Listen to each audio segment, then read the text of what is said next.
आपण पाहताय पंढरपुरातील सर्वात पहिले YouTube news channel Pandharpur live. Pandharpur मधील पंचायत समिती गणाच्या निवडणुकाचे निकाल आता जलद गतीने समोर येत आहेत. ज्या पंचायत समिती गणाच्या निकालाची प्रतीक्षा संपूर्ण पंढरपूर तालुक्यालाच नव्हे तर संपूर्ण सोलापूर जिल्ह्याला लागून राहिली होती, त्या भोसे पंचायत समितीच्या गणाचा निकाल आता समोर आलाय. भोसे पंचायत समिती गणामध्ये सुद्धा भाजपानं विजय मिळवलाय. या गणामध्ये पवार पूनम सिद्धेश्वर या भाजपाच्या उमेदवार विजयी झालेले आहेत.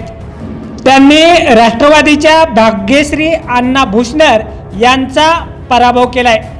आता आपण जाणून घेऊया भोसे गणामध्ये सर्व उमेदवारांना नेमकी कुठल्या भागातून किती मतं पडलेत आणि ही अधिकृत आकडेवारी काय आहे ते.